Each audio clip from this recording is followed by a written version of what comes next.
Frankenstein, or The Modern Prometheus, by Mary Wollstonecraft, Godwin, Shelley. Chapter 5.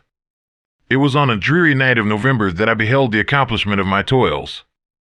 With an anxiety that almost amounted to agony, I collected the instruments of life around me, that I might infuse a spark of being into the lifeless thing that lay at my feet. It was already 1 in the morning, the rain pattered dismally against the panes, and my candle was nearly burned out, when, by the glimmer of the half-extinguished light, I saw the dull yellow eye of the creature open. It breathed hard, and a convulsive motion agitated its limbs. How can I describe my emotions at this catastrophe, or how delineate the wretch whom with such infinite pains and care I had endeavored to form? His limbs were in proportion, and I had selected his features as beautiful. Beautiful! Great God!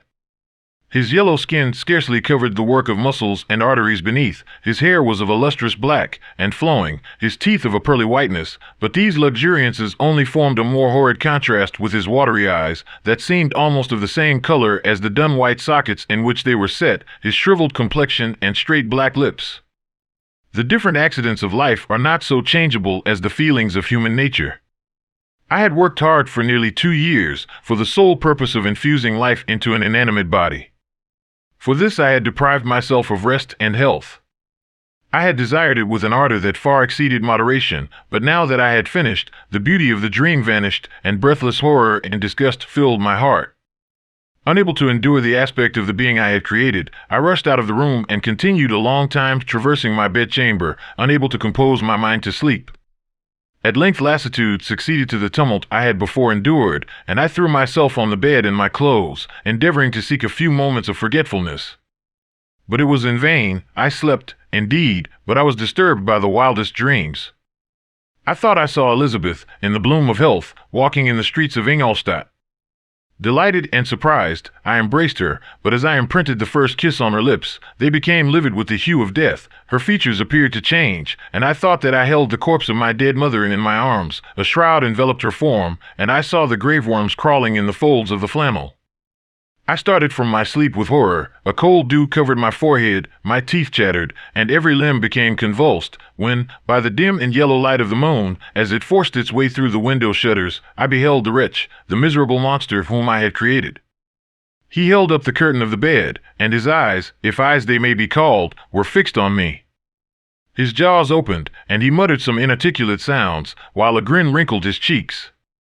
He might have spoken, but I did not hear. One hand was stretched out, seemingly to detain me, but I escaped and rushed downstairs. I took refuge in the courtyard belonging to the house which I inhabited, where I remained during the rest of the night, walking up and down in the greatest agitation, listening attentively, catching and fearing each sound as if it were to announce the approach of the demoniacal corpse to which I had so miserably given life. Oh! No mortal could support the horror of that countenance. A mummy again endued with animation could not be so hideous as that wretch. I had gazed on him while unfinished. He was ugly then, but when those muscles and joints were rendered capable of motion, it became a thing such as even Dante could not have conceived. I passed the night wretchedly. Sometimes my pulse beat so quickly and hardly that I felt the palpitation of every artery. At others, I nearly sank to the ground through languor and extreme weakness. Mingled with this horror, I felt the bitterness of disappointment. Dreams that had been my food and pleasant rest for so long a space were now become a hell to me, and the change was so rapid, the overthrow so complete. Morning, dismal and wet, at length dawned and discovered to my sleepless and aching eyes the church of Ingolstadt, its white steeple and clock, which indicated the 6th hour. The porter opened the gates of the court, which had that night been my asylum, and I issued into the streets, pacing them with quick steps, as if I sought to avoid the wretch whom I feared every turning of the street would present to my view. I did not dare return to the apartment which I inhabited, but felt impelled to hurry on, although drenched by the rain which poured from a black and comfortless sky. I continued walking in this manner for some time, endeavoring by bodily exercise to ease the load that weighed upon my mind. I traversed the streets without any clear conception of where I was or what I was doing. My heart palpitated in the sickness of fear, and I hurried on with irregular steps, not daring to look about me. Like one who, on a lonely road, doth walk in fear and dread, and, having once turned round, walks on, and turns no more his head, because he knows a frightful fiend doth close behind him tread. Coleridge's Ancient Mariner. Continuing thus, I came at length opposite to the inn at which the various diligences and carriages usually stopped. Here I paused, I knew not why, but I remained some minutes with my eyes fixed on a coach that was coming towards me from the other end of the street. As it drew nearer, I observed that it was the Swiss diligence. It stopped just where I was standing, and on the door being opened, I perceived Henry Clerval, who, on seeing me, instantly sprung out. "My dear Frankenstein," exclaimed he, "how glad I am to see you! How fortunate that you should be here at the very moment of my alighting!" Nothing could equal my delight on seeing Clerval. His presence brought back to my thoughts my father, Elizabeth, and all those scenes of home so dear to my recollection.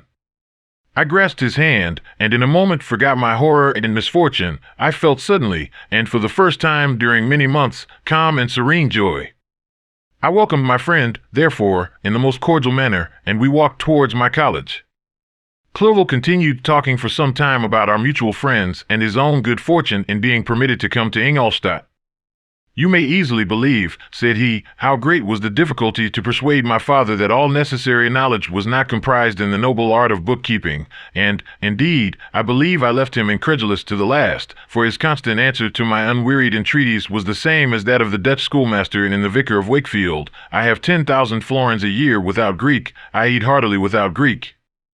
But his affection for me at length overcame his dislike of learning, and he has permitted me to undertake a voyage of discovery to the land of knowledge. It gives me the greatest delight to see you, but tell me how you left my father, brothers, and Elizabeth."